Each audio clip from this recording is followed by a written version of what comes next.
Logan Mercer ran the school halls like a king, until the day he crossed the wrong girl. What followed? No one could have predicted it. Stay with us to hear the full story. And drop a comment to let us know where you're watching from.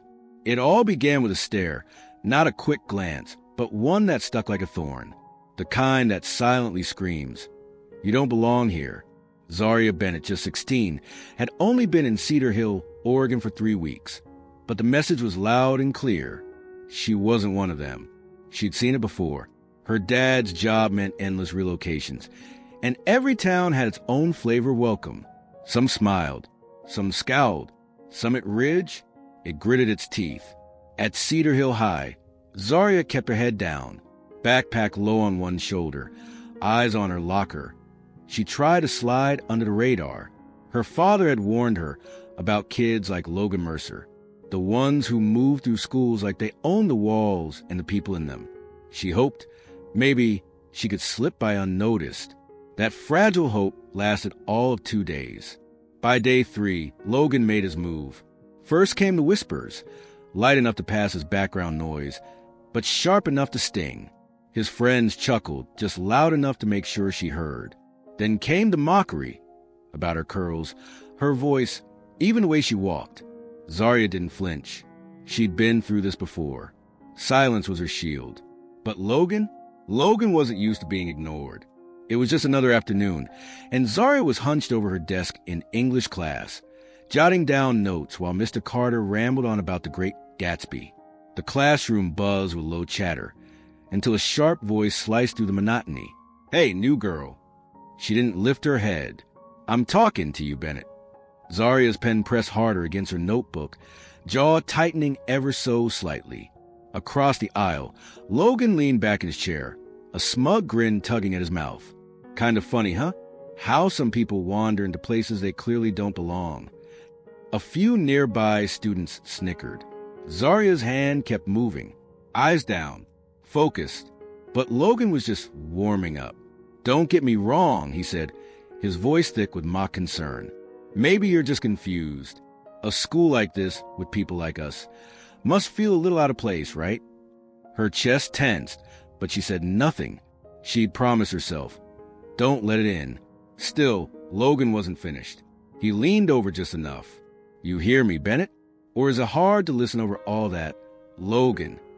Mr. Carter's voice cut through the tension, sharp and tired.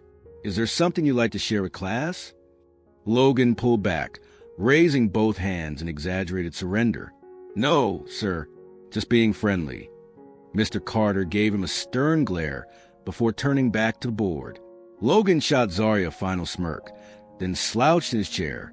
She exhaled silently, hoping maybe that was it. Maybe he'd get bored. Then a soft thwop. A folded piece of paper landed on her desk. Her fingers hovered before unfolding it. "Go back to where you came from." Her stomach clenched, but her face? Still as stone. She folded the note once more, tucked it into her bag, and stared forward, unshaken, unmoved. But things were far from over, because Logan had no idea who her father really was, and what was coming his way. Not yet. First, things were going to get much uglier. Zaria had been here before. Different towns, same faces, same kind of cruelty. She knew the pattern. Bullies don't quit when you ignore them. They escalate. And by Friday it had the cafeteria buzzed with lunchtime chaos.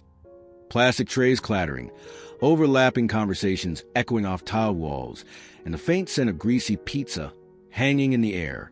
Zaria sat tucked into a corner of the lunchroom, earbuds in, eyes fixed on her tray, pretending not to hear the snickers and murmurs swirling around her. But then she felt it, that shift in the air, that unwelcome presence. She glanced up.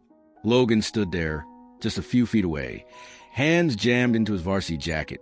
That smug smile glued his face like it belonged there. Behind him, his usual crew, Bryce, Jason, Drew, waited like backup dancers in a bad movie. She'd seen this scene before in too many places. Logan tilted his head.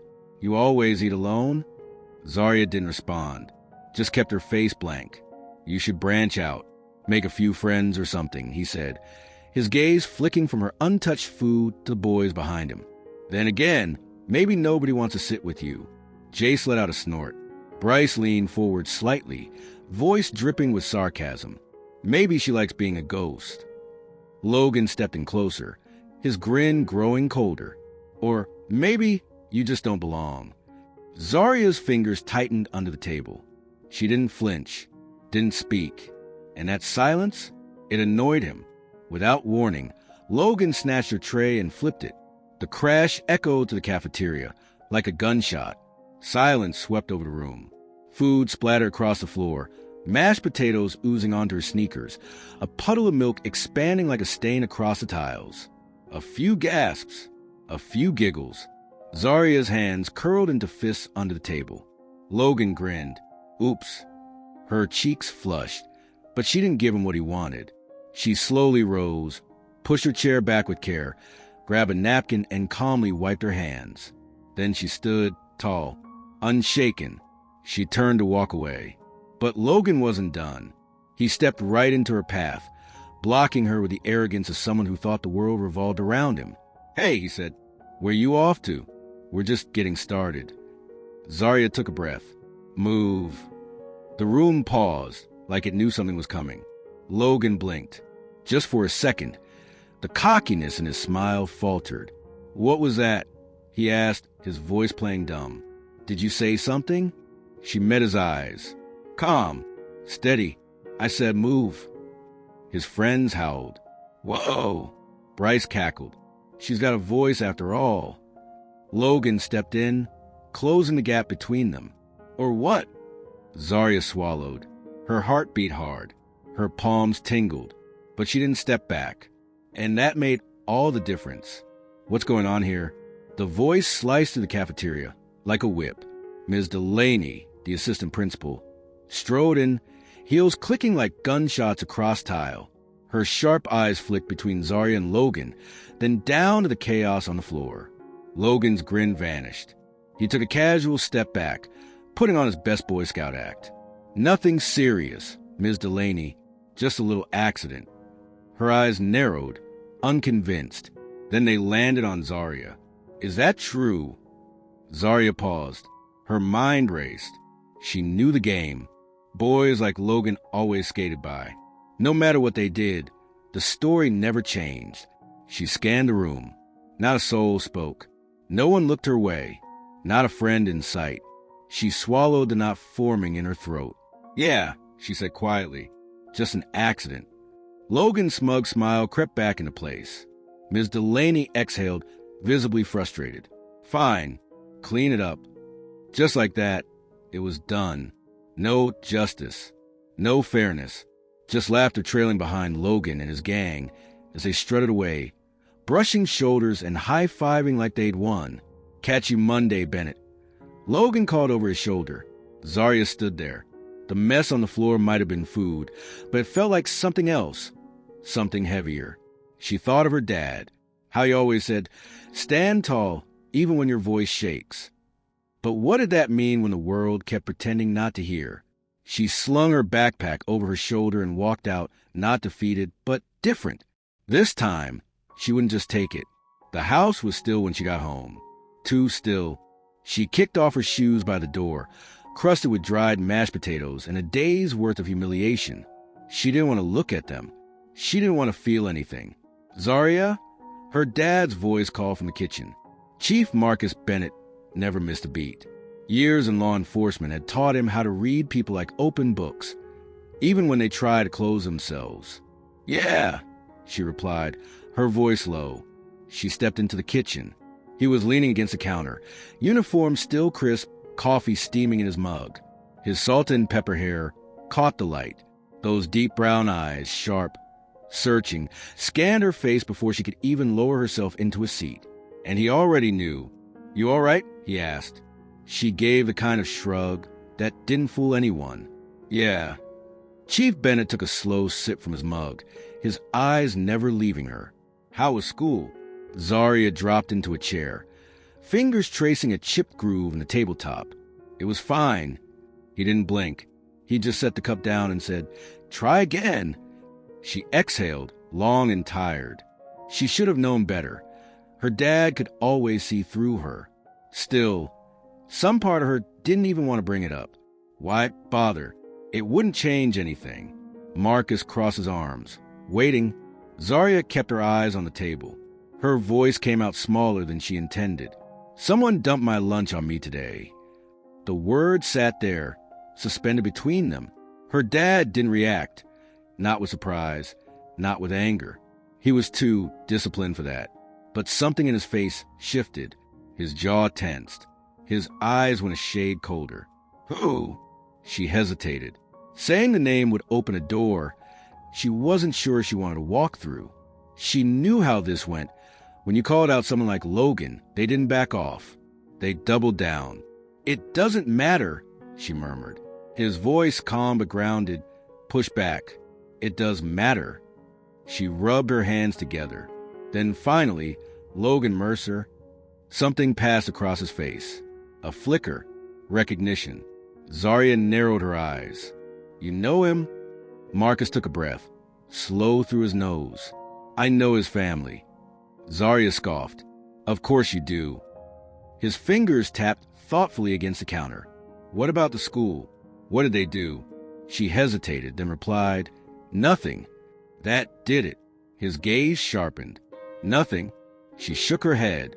Ms. Delaney asked if it was an accident. I said yes. Marcus's frown deepened. Why? She looked him in the eye now, voice rising with frustration. Because if I told the truth, it still wouldn't matter. You think they'd actually punish Logan Mercer?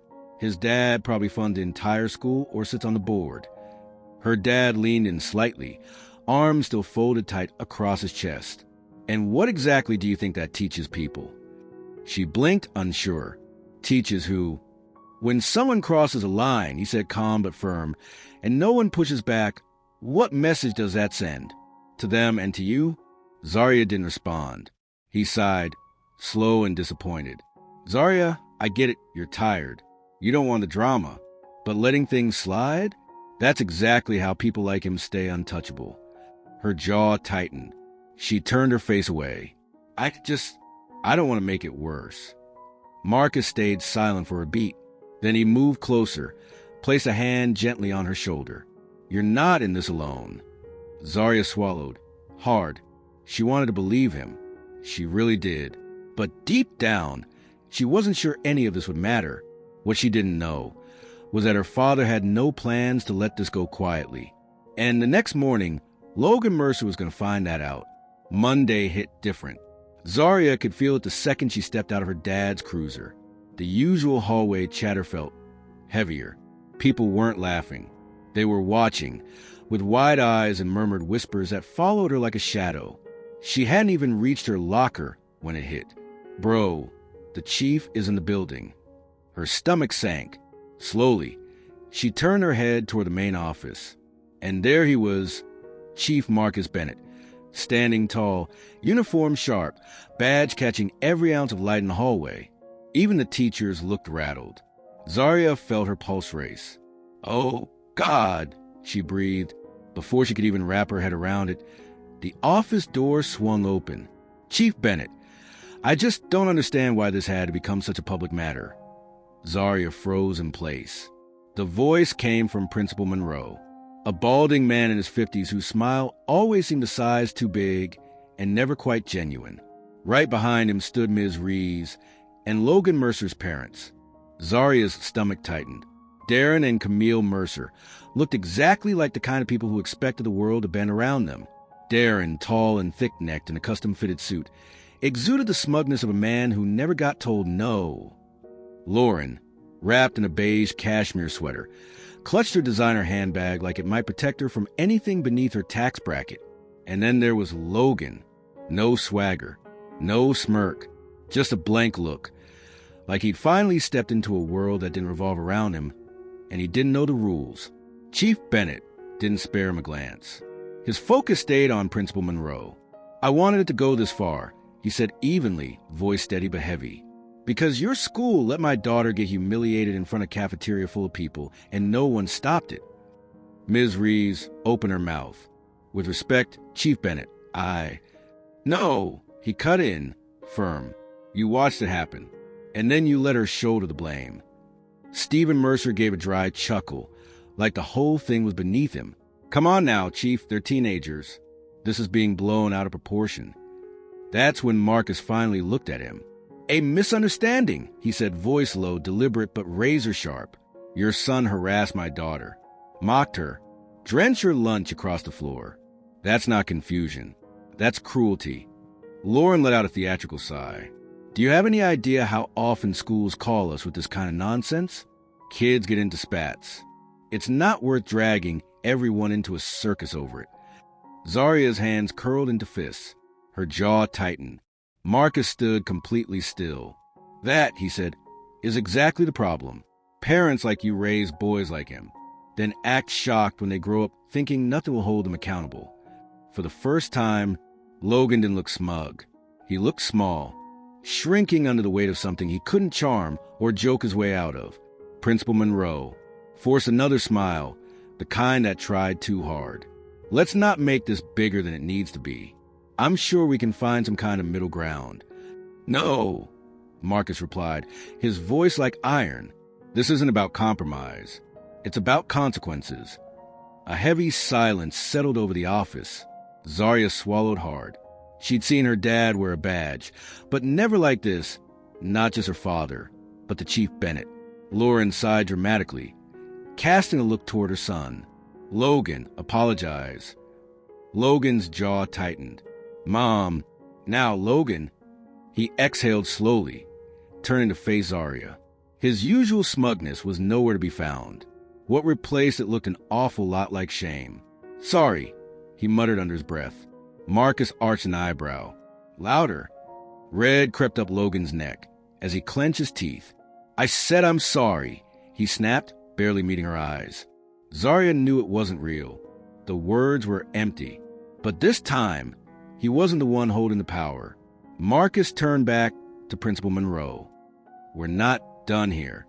I expect a full incident report. And if I find out this isn't the first time your school's brushed something like this under the rug, I'll deal with that too. Stephen Mercer's expression soured. You sure you won't pick the wrong fight, Chief? Marcus didn't blink. You should ask yourself the same. And with that, he left the room. But that was only the spark. By lunchtime, rumors had spread like wildfire. Students whispered in clusters. Some avoided Zaria's gaze. Others locked eyes with her and gave subtle nods of respect. Logan? He was unraveling. She saw at the moment he shoved open the cafeteria doors, face tight, fists balled.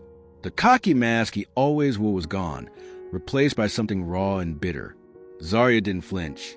As she walked past him to grab her lunch tray, he spat out a line just loud enough to sting. Guess Daddy had to clean up your mess for you, huh? Zaria stopped cold. The clatter and chatter of the cafeteria melted into silence around her. Slowly, she turned to face him, locking eyes without flinching. What did you just say? Logan stepped in, a smug curve forming at the edge of his mouth. You heard me, he sneered, his voice dripping with venom. You really think this changes anything? That people actually give a damn about you? The second your daddy's gone, transferred, fired, whatever, you'll be nothing again. Zaria felt the heat rise in her chest. Her pulse thundered, but not from fear. Not this time. She stood taller, leveled her gaze. You're angry, she said, calm as steel. Logan blinked, momentarily thrown. What? She tilted her head slightly. You thought you'd humiliate me like always, and no one would do a thing. But this time, someone stood up to you, and now the spotlight's on you for all the wrong reasons. His grin twitched. Zaria stepped forward, one slow stride between them. And that's what's eating you up inside. Everyone saw it. No one's scared of you anymore. She leaned just close enough for him to hear what came next. They don't admire you. They feel sorry for you. Logan's face flushed deep red. Shut up. Zaria didn't budge. Make me? And for the first time, he was the one retreating. His jaw tensed, fists trembling at his sides. But he didn't say another word. He spun around and stormed out of the room, roughly shouldering past his crew, without a glance back. Zaria let out a slow breath, her pulse still racing. The room was buzzing. But for the first time since arriving in this town, she didn't feel invisible. She didn't feel like she was just passing through. She felt anchored, seen. As she bent down, picked up a new tray, and calmly returned to her seat, it hit her. Logan Mercer might have strutted around like he ran the place, but that illusion was shattered now. And the best part? He knew it. By the time the final bell rang, everything felt different. Zaria caught it in the way students glanced at her in the halls. No more sneers. No more smirks. Just a flicker of something new. Respect. Sure, some still whisper behind half-turned shoulders. But the mocking was gone. Even the kids who used to laugh at Logan's cruel jokes now avoided eye contact, like siding with him had become a liability. And Logan? He stayed quiet, head low, shoulders tighter than usual. Zaria didn't need him to apologize. She didn't want some half-hearted confession, because truthfully, the shift had already happened. The second her dad stepped into that office, called out the silence, and named what no one else would, Logan lost whatever grip he had on the school. Without his ego propped up, he was just another face in the crowd. Later, Zaria slid into her dad's car and pulled the door shut with a soft click. Marcus looked over at her. How'd it go today? She paused, considering. Then, for the first time in weeks, she cracked a genuine smile. Wasn't bad. Marcus gave a small grin as he merged into traffic. See? Guys like Logan only get away with it if you let him. Zaria turned toward the window, watching the small town blur past. Yeah, I see that now. The quiet that followed was warm, grounding. Then Marcus spoke again, his voice low but sure. You know I didn't step in because I thought you needed saving.